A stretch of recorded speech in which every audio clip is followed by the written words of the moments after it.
아멘. 할렐루야. 아멘. 오늘도 이 자리에 나오신 우리 청년들 주님의 이름으로 축복합니다. 할렐루야. 아멘. 청년들 요즘에 나는 신이다라는 프로가 넷플릭스에서 또 꽤나 인기를 얻고 있는 것 같습니다. 뉴스에서도 JMS 정명석에 대해서도 많이 나오고 있죠. 이 나는 신이다라는 이 제목의 다큐의 부제가 이렇습니다. 신이 배신한 사람들이 되는 것입니다. 사이비 이단에 대한 다큐예요. 요즘에 많이 핫한 것 같아요. 저도 그래서 사실 제가 다 이렇게 모든 편을 보지는 못했고 이제 유튜버들이 이제 요약해 놓은 것들만 이렇게 제가 보고 또 접하게 되었습니다. 사실 JMS, 신천지 하나님의 교회 여호와의 증인, 뭐 아기동산 뭐 등등 우리나라에도 많은 이단과 또 사이비 종교들이 많이 있게 되죠. 여러분들 이단이라는 말 그것은 끝이 다르다라는 뜻을 갖고 있어요. 마치 우리처럼 성경을 들고 다니고 성경의 말씀을 전하는 것 같지만 사실 그 안에 들어가다 보면 전혀 다른 뭔가 교주를 섬기는 그러한 모습들을 많이 볼 수가 있어요. 이단을 사입이라 하는 이유가 있습니다. 교주, 즉 사람이 재림 예수가 되고 성령 하나님이 돼요. 그러니까 이게 앞에 있는 이제 목사님 같은 이제 교주가 이제 사람이 이제 하나님이 되고 또 재림 예수가 된다라는 거예요. 비슷해 보이지만 이런 말에 넘어가는 우리 청년들 없기를 바랍니다. 할렐루야. 사이비아 이단들이 여러분들 특별히 대학가에 포커스가 많이 되어 있습니다. 대학가. 우리 교회 근처에도 JMS 교회가 있는 걸로 알고 있어요. 나는 신이다라는 프로그램이 초반에 사실 이 JMS에 대해서 많이 다뤘거든요. 그래서 뉴스에도 많이 나오고 막 해서 이렇게 성폭력 뭐 이런 것도 이렇게 많이 나오고 있는 거예요. 근데 여러분들 제가 좀 알아보니까 이 JMS가 처음에 어디에서 그렇게 시작을 하고 많이 이렇게 넓어졌는 줄 알아요, 여러분들? 우리가 소위 스카이라고 하는 명문대 대학에서부터 시작을 하고 또 굉장히 흥왕하게 되었다라고 하는 것을 제가 자료를 찾아보면서 알게 되었습니다. 여러분들 이 이단에 빠지고 사이비에 빠진다 해서 그 사람들의 지혜가 없거나 어떤 지식이 떨어지거나 하는 것이 아니다라는 거예요. 여러분들 우리 어떻게 보면 이렇게 고3 학생들이 이렇게 딱 처음에 가고 싶은 학교 하면 뭔가 스카이 뭐 기본적으로 우리 스카이는 가야 되는 거 아니에요? 서울대 막 이런 얘기 하지 않습니까? 고2 때까지만 이런 말 하다가 고3 되면서 현실을 깨닫게 되잖아요. 아닌가요? 네, 어쨌든 그런데 그 정도로 명문대에 다니는 학생들이 많이 빠졌다라는 거예요. 여러분 청년들 우리가 경각심을 갖고 있어야 될 줄로 믿습니다. 할렐루야. 친구가 혹시나 우리 애기요셉들, 특히 우리 애기요셉들, 우리 순진한, 우리 순수한, 오늘 호성이가 이제 싱어를 또 했는데 네, 이 순진한 순수한 친구가 어디 가자고 무조건 따라가지 마시고 꼭 잘 알아보시고 가시기 바랍니다. 이 대학에도 다양한 이름으로 이 이단 동아리들이 이렇게 만들어져 있어요. 그래서 여러분들 동아리 들기 전에 무작정 들지 마시고 좀 잘 알아보고 그렇게 들어가시는 우리 청년들 되었으면 좋겠습니다.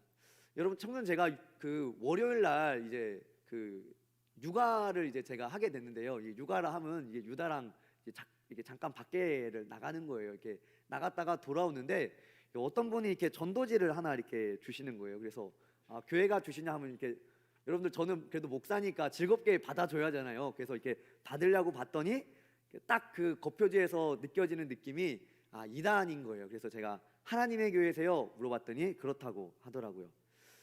여러분들 이단이 우리 주변에 굉장히 가까이 있습니다. 그리고 굉장히 열정적으로 포교 활동을 하고 있어요. 어떻게 보면 그 열심이 사실 교회들이 따라가지 못할 정도로 많이 열심 내서 포교 활동, 전도 활동을 하고 있습니다. 우리도 그 대상이 될 수 있는 거예요. 요한복음 3장 16절 말씀을 한번 읽어볼까요? 요한복음 3장 16절 우리 함께 읽습니다. 시작. 하나님이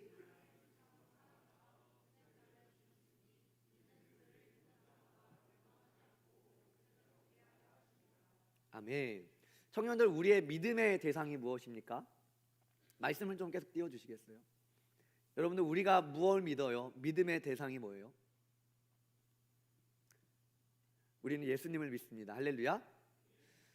하나님이 세상을 이처럼 사랑하사 독생자를 주셨고, 이 독생자 예수님을 믿는 자마다 멸망치 않고 영생을 얻게 하려 하심이라. 청년들, 우리의 믿음의 대상은 성부, 성자, 성령 하나님입니다. 여러분들, 이 내용을 조금 어렵지만 잘 들어놓으면 좋습니다. 그리고 이 성부, 성자, 성령 하나님은 삼위가 일체세요. 그리고 이 성부, 성자, 성령 하나님은 누가 더 강하고 누가 더 약하고 할 것이 없이 한 몸을 지녔다 그래서 이 성부, 성자, 성령 하나님이 3분의 1, 3분의 1, 3분의 1이 아니라는 거예요. 다 하나 하나 하나인데 합쳐서 일체가 된다라는 말입니다. 그리고 어떤 성부, 성자, 성령 이 삼위 하나님께서 누가 더 강하고 약할 거 없이 삼위가 일체인 것을 우리는 믿어요. 우리가 앞서 예배를 시작하면서 사도신경을 외우고 찬양을 하잖아요. 우리는 믿는 대상이 분명하게 있는 것입니다. 이 앞에 나와 있는 목사님과 어떤 사람을 믿는 것이 아니라 우리는 이 말씀에 기록된 또 말씀하시는 하나님을 믿습니다. 할렐루야. 그런데 이단 사이비는 사람이 하나님이 되고 특별히 이런 모습들이 많이 있어요. 이 하나님이 말씀하시는 구원이 좀 부족한 거예요. 이 말이 뭐냐? 이 구원이 좀 부족하다 보니까 뭔가를 해야 되는 거예요. 봉사를 막 열심히 해야 되고 뭔가 헌신을 막 많이 해야 되는 거예요. 하나님의 구원이 완전하지 않다라는 생각이 있어요. 그래서 교주를 통해서 어떤 그 구원을 완성하거나 혹은 교주의 말에 순종하고 복종하는 것을 통해서 그 구원이 완성된다고 말해요. 청년들, 그래서 사실은 우리가 은혜를 받을 때 다양한 모습으로 받지만 감정적으로만 은혜 받는 거를 조심해야 됩니다. 뭐만 조심해야 된다고요? 어떤 감정적으로만 우리가 사실 청년들, 저도 이제 청년의 시절을 보낸 지가 얼마 되지 않습니다. 믿지 않겠지만 그 시절을 보내와서 저도 이제 알고 있어요. 찬양하면서 은혜되고 이런 것들을 잘 알고 있는데 청년들, 우리는 감정을 포함해서 이 성령 하나님께서는 우리의 지정의에 뭐요?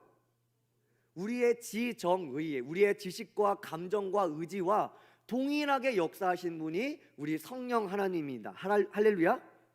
성령 하나님께서는 우리의 지정의에 동일하게 역사하세요. 그러니까 우리가 찬양을 하면서 감정적으로 은혜 받는 것과 동일하게 또한 말씀을 펴고 우리가 읽으면서 또한 은혜를 받을 수 있고요. 또한 우리가 의지적으로 우리가 순종하려고 나아가는 그러한 시간들을 통해서도 성령 하나님은 은혜를 주신다라는 거예요. 그러므로 하나님을 말씀을 바로 하는 이 지적인 부분도, 말씀으로 살아가려고 몸부림치는 이 의지적인 부분으로도 우리는 순종해야 된다라는 거예요. 여러분들, 예수님께서 십자가에 달리셔서 대속하여 주셔서 죄인된 우리가 의인이라 칭함을 받습니다. 믿습니까? 로마서 1장 17절 말씀이에요. 우리 한번 읽어보도록 하겠습니다. 로마서 1장 17절 시작.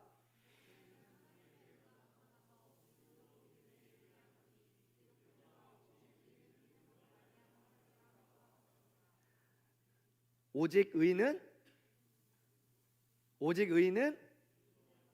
믿음으로 말미암아 살리라.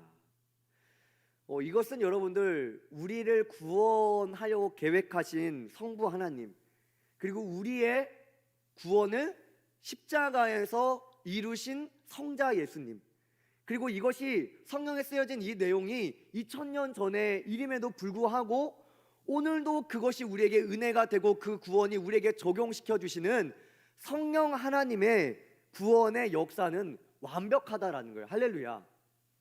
이 하나님의 구원의 역사에는 우리가 뭔가 더 하지 않아도 돼요. 더 하지 않아도 돼. 여러분들, 이 구원이 완벽하다는 것은 이 구원의 역사, 이것 외에 다른 것이 우리 구원에 필요하지 않다라는 거예요. 다른 것이 필요하다 안 하다? 필요하지 않다. 하나님께서 우리에게 말씀하신 이 구원의 계획과 이 예수님을 통한 구원의 길 외에 다른 것이 필요하지 않다라는 거예요. 이것이 완벽하다라는 거예요. 우리는 이것을 믿는 거예요.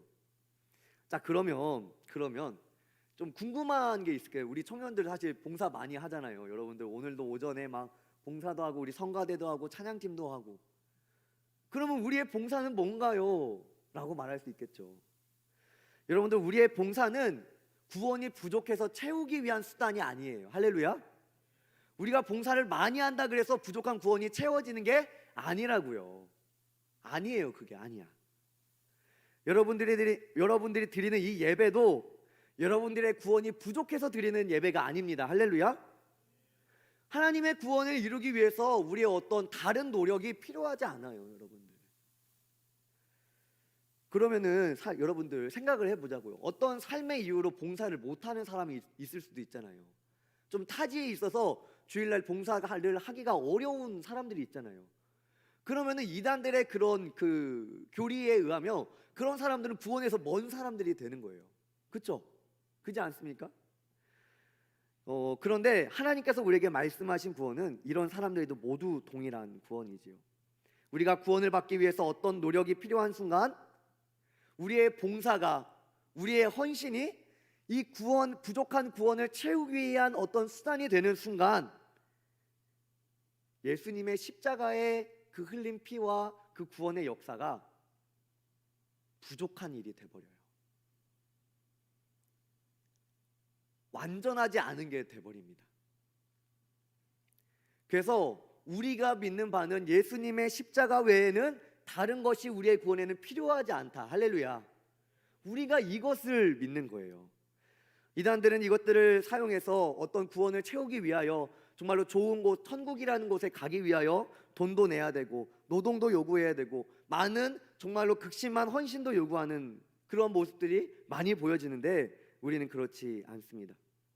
청년들이 정말로 많은 미혹과 이단들이 주변에 많이 있어요. 그렇기 위해서 우리는 확실한 믿음을 갖고 있어야 됩니다. 할렐루야. 여러분들이 이것을 확실히 믿어야 돼요. 확실히. 오늘 우리가 함께 읽은 이 말씀은 예수님의 무화과 나무 비유입니다. 여러분들, 이 내용이 간단해요. 아침에 예수님이 길을 가시다가 배가 고프신 거예요. 그래서 저기 보는데 이제 무화과 나무가 잎이 무성한 거예요. 그래서 그 무화과 나무 잎이 무성한 무화과 나무를 보고 열매를 기대하고 무화과를 먹으려고 이제 가신 겁니다. 그런데 열매가 있어요, 없어요? 있어요, 없어요? 네, 방금 읽었잖아요. 없어요, 없어. 열매가 없는 거예요. 그래서 예수님께서 이 열매를 저주하시게 되고 이 나무가 마른 무화과 나무가 되어 버리는 것입니다. 여러분들, 근데 성경을 조금 이제 연구하다 보면 사실 예수님께서 무화과 열매를 먹으려고 했던 때는 이 무화과 열매가 맺히는 때는 아니었다고 합니다. 그런데 이 무화과 나무가 어떤 나무냐면 이 잎이 나오기 전에 열매가 나오기 시작한대요. 그러니까 잎이 무성하다라는 것은 열매가 어느 정도 커 있을 거라고 이제 생각을 할 수 있게 되는 거죠. 아직 열매를 얻을 때는 아닌데 그 무화과 나무가 그랬던 거예요.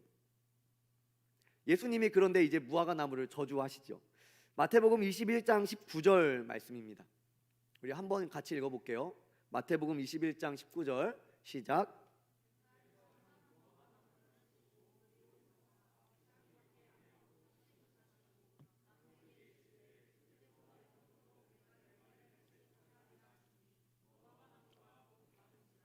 아멘. 할렐루야. 여러분들, 예수님이 좀 너무 하시지 않습니까? 열매를 맺을 철도 아닌데 없는 나무를 가지고 저주를 하셔가지고 이제는 말라버렸다라는 건 여러분들 무엇을 의미하냐면 이제 영원히 열매를 맺힐 수가 없게 되어 버린 거예요. 근데 여러분들이 이것이 비유라는 것을 우리는 잘 알아야 합니다. 비유라는 거예요. 그리고 이 비유는 앞서서 이 성전 정결 사건과 함께 연결해서 볼 필요가 있어요. 여러분들, 저번 주 담임 목사님 설교를 통해서 여러분들 잘 알고 있을 거라고 생각을 하는데 이 유대인들이 이방인의 뜰, 그러니까 이 성전으로 가기 위해서 여러 가지 단계가 거쳐야 되는데 가장 처음에 만나는 이 이방인의 뜰, 이 넓은 마당 공터에 이렇게 시장을 만들어 버렸죠. 그래서 이 성전만 쓰는 동전을 바꿔주는 일도 하고 또 제사에 쓰이는 이 제물을 사고 팔 수 있도록 또 해 놓았던 거예요. 예수님은 이 성전이 강도의 소굴이 되신 것을 보시고 이 장사하는 상과 의자를 엎어 버리셨죠. 마태복음 21장 12절로 13절 말씀입니다. 우리 큰 목소리로 함께 읽어봅니다. 시작. 예수께서 성전에 들어가사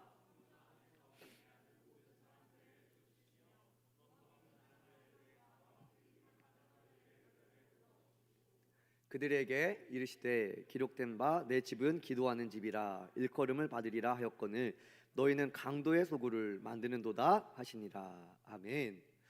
여러분들, 예수님은 사랑의 예수님이죠. 할렐루야. 그쵸, 사랑의 예수님이죠. 근데 오늘 예수님의 모습이 사랑이 보이는 모습입니까? 좀 생각보다 너무 과격한 모습을 보여주고 계세요. 진짜 막 이게 뭐 옛날에 드라마에서 나오는 밥상을 엎듯이 그 예수님께서 장사하는 상과 의자를 막 다 엎기 시작하면 완전 난장판을 만드시는 거예요. 어떻게 보면 이 기존의 전통에만 사로잡혀서 겉과 속이 다른 유대인들을 비난하시는 장면이지요. 여러분들 성경에서는 여러 부분에서 이 무화과 나무나 포도나무를 이스라엘로 비유합니다. 무슨 나무요? 무화과 나무와 포도나무를 무엇으로? 이스라엘 백성들. 그러니까 이스라엘 백성이라면 이 하나님의 백성들, 여러분도 마찬가지인 거죠. 이 하나님의 백성으로 비유를 많이 해요.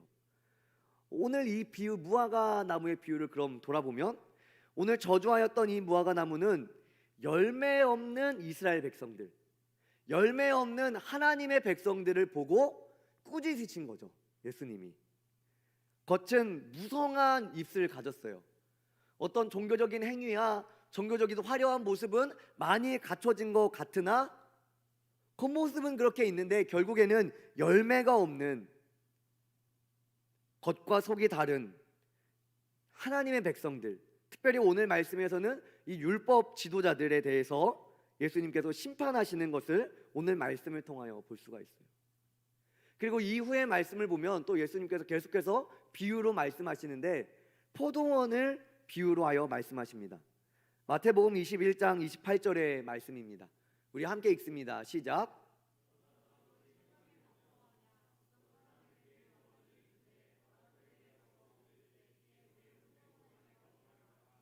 아멘. 어떤 사람이 이 포도원에 대한 비유, 그러니까 포도나무가 여러 그루 있는 그 포도원에 대한 비유를 하고 있는 거예요.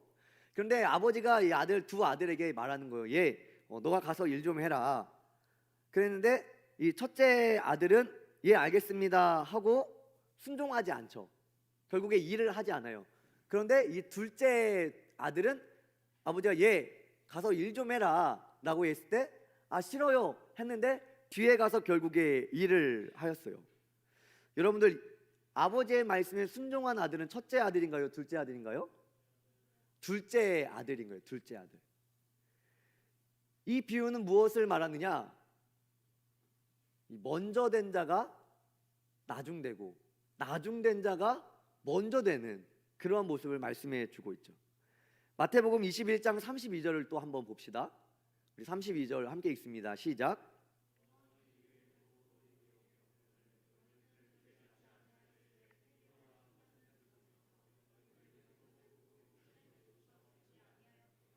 아멘. 이들이 어떻게 했다고요? 끝내 뉘우쳐 믿지 아니하였도다. 바리새인들을 말하고 있어요. 그러니까 말씀을 잘 알고 있는 바리새인들은 하나님의 말씀을 알매도 불구하고 끝내 뉘우쳐 돌이키지 않았으나 32절 보면 세리와 창녀, 그러니까 많은 사람들에게 비난을 받고 정말로 많은 사람들이 인정하지 못하는 이 세리와 창녀는 예수님의 말씀을 듣고 돌이켰다라는 거죠. 나중된 자가 먼저 된 모습을 또한 보여주고 있습니다. 말씀을 많이 들었지만 결국 돌이키지 않은 바리새인들, 이 무화과 나무, 포도나무, 첫째 아들과 같은 이러한 모습을 비난하고 있는 것입니다. 결국 말씀에 순종하는 사람들, 입이 무성한 것이 아니라 믿음의 열매가 있는 사람들을 이 21장, 22장의 비유들은 말씀해 주고 있는 것입니다. 또 33절에 보면 포도나무에 대한 비유가 나와요. 포도원에 대한 비유예요. 여러분들 계속해서 말씀하고 있죠. 무화과 나무는 누구를 의미한다고요? 이스라엘 백성, 하나님의 백성. 무화과 나무, 포도나무도 마찬가지로 이스라엘 백성, 하나님의 백성을 말하고 있는 거죠. 이 포도원의 비유는 이 포도원 주인이 이 농부들에게 세를 주고 타국에 가게 됩니다. 그런데 이제 때가 된 거예요. 마태복음 21장 34절 말씀입니다. 우리 함께 읽습니다. 시작.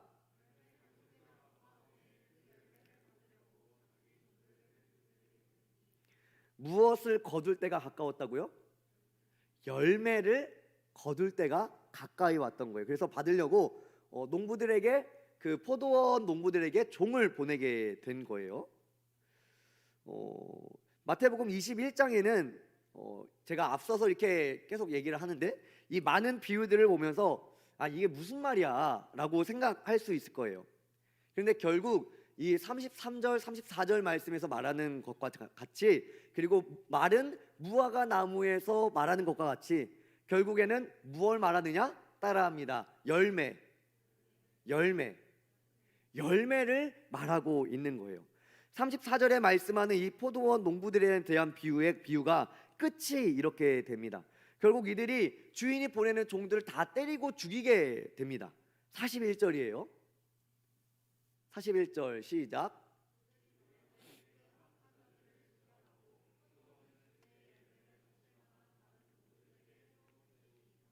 아멘. 주인이 이 농부들에게 종들을 3번 보내고 마지막 아들까지 보냈는데 다 죽이게 돼요. 그러니까 열매는 당연히 주인의 것인데 주인에게 돌리지 않고 본인들이 이 열매를 가지려고 다 죽이게 됩니다.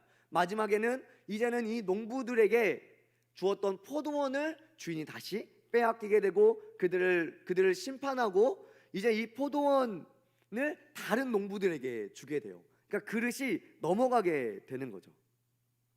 아들까지 죽이게 된 이 악한 농부들은 진멸하고 심판을 받게 되고 포도원은 결국 다른 농부들에게 넘겨주게 된 것입니다. 우리 43절을 한번 같이 읽어봅시다. 시작.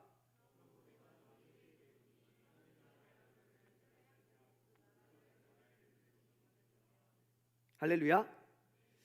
하나님의 나라를 너희는 빼앗기고 그 나라에 어떤 백성? 열매 맺는 백성이 받으리라. 할렐루야. 여러분들 이 21장 22장에는 많은 비유가 있지만 결국엔 무엇을 말하는가요? 열매예요. 열매. 청년들, 여러분들은 열매가 있으십니까? 우리는 한번 생각해 볼 필요가 있어요. 우리의 신앙생활에는, 우리의 믿음 생활에는 과연 열매가 있는가? 아니면 우리도 이 바리새인들과 같이, 먼저 믿은 자들과 같이 전통과 어떤 신앙의 편리함에 젖어서 예수님을 믿는 것이 단지 종교 생활에만 머물러 있지는 않은지, 우리는 이 말씀들을 볼 때 우리의 신앙을 점검해 보아야 합니다. 다시 한번 묻습니다. 여러분들에게는 열매가 있습니까? 여러분들은 예배 드리는 것이 단지 여러분들의 편안함과 불편한 마음을 제거하는 정도의 수준에만 머물고 있지는 않습니까? 예수님을 위한 삶보다 나를 위한 삶이 더 중요한 삶을 살고 있지는 않습니까? 여러분, 앞서 이 이단들에 대해서 말했지만 우리가 살고 있는 이 시대는 참으로 미혹이 많은 시대입니다. 예수님도 마지막 때에 대해서 말씀하시면서 미혹이 많을 것이다, 이것에 대하여 말씀하고 계셨어요. 조금 긴 말씀인데요, 마태복음 24장 3절로 14절의 말씀을 우리 천천히 한번 읽어 나가면 좋겠습니다. 우리 함께 읽습니다. 시작.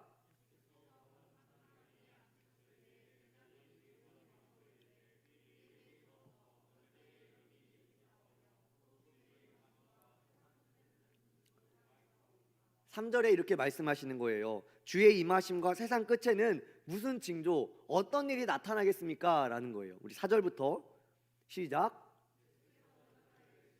사람의 미혹을 받지 않도록 주의하라. 많은 사람이 내 이름으로 와서 이르되 나는 그리스도라 하여 많은 사람을 미혹하리라. 난리와 난리 소문을 듣겠으나 너희는 삼가 두려워하지 말라. 이런 일이 있어야 하되 아직 끝이 아니니라. 민족이 민족을 나라가 나라를 대적하여 일어나겠고 곳곳에 기근과 지진이 있으리니 이 모든 것은 재난의 시작이니라. 그때 사람들이 너희를 환난에 넘겨 주겠으며 너희를 죽이리니 너희가 내 이름 때문에 모든 민족에게 미움을 받으리라. 그때 많은 사람이 실족하게 되어 서로 잡아주고 서로 미워하겠으며 거짓 선지자가 많이 일어나 많은 사람을 미혹하겠으며 불법이 성함으로 많은 사람의 사랑이 식어지리라. 그러나 끝까지 견디는 자는 구원을 얻으리라. 이 천국 복음이 모든 민족에게 증언되기 위하여 온 세상에 전파되리니 그제야 끝이 오리라. 할렐루야.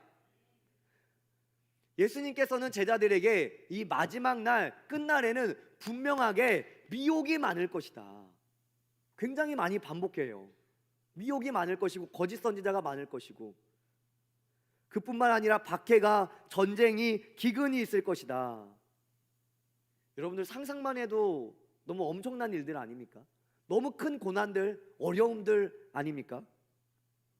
그런데 이렇게 많은 미혹과 어려움과 기근과 박해와 때로는 우리의 생명도 내어줘야 될 일들이 있는데 사실 이 3절부터 14절 말씀을 보면 예수님은 우리가 행해야 할 일, 그렇다고 우리가 피해라, 도망가라 이런 말씀 안 하시고 딱 세 가지를 말씀하세요. 6절에 삼가 두려워하지 말라. 할렐루야. 이러한 일이 있을 것이나 삼가 두려워하지 말라. 두 번째로 13절에 끝까지 견디는 자는 구원을 얻으리니. 할렐루야. 끝까지 뭐 하라고요? 끝까지 견디는 자는 구원을 얻으리니. 여기까지만 해도 좀 소극적이어 보여요. 그런데 예수님께서는 이것으로 끝이 아니다 라고 말씀하세요. 얘들아, 이런 엄청난 일들이 일어나고 너희들이 견뎌야 하고 너희들이 두려워하지 말아야 하는데 이게 끝이 아니다. 끝은 언제 오냐? 마지막에 적극적으로 우리가 해야 할 일을 말씀하고 계세요. 14절입니다. 우리 14절 한 번만 다시 띄워주시겠어요? 우리 한번 같이 읽어봅니다. 크게 읽습니다. 시작.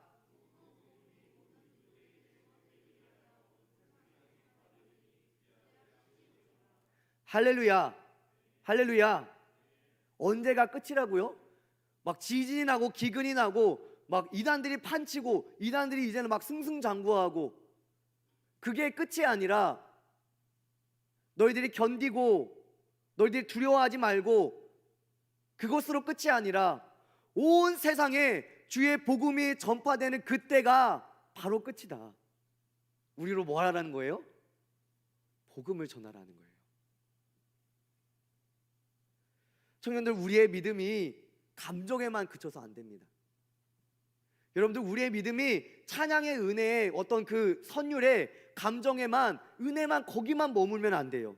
우리의 지식과 정과 의지에 그 모든 것이, 우리의 전 인격이 이 말씀에 순종되어져야 돼요. 그래서 우리가 살아가는 것이 성경과 다르게 살아가는 것이 아니라 말씀에 쓰여진 대로 살아가기 위하여 우리는 몸부림치고 애써야만 하는 것이에요.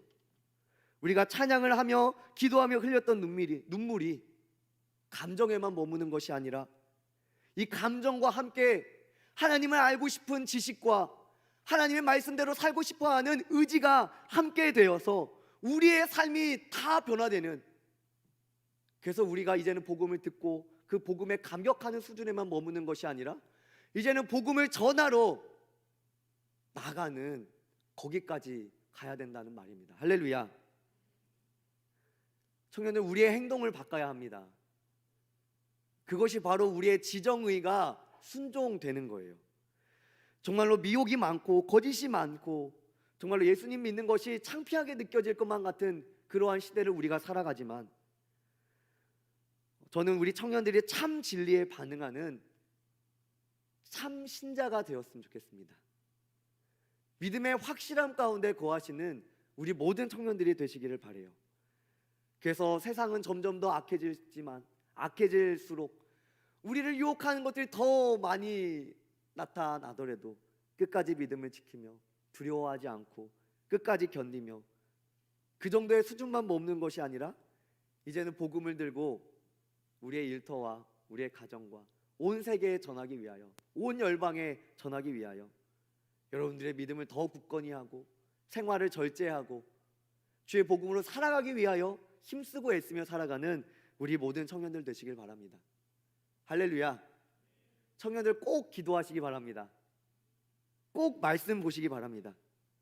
여러분들에게 분명한 은혜가 있을 줄로 믿습니다. 우리 자리에서 일어나 볼까요?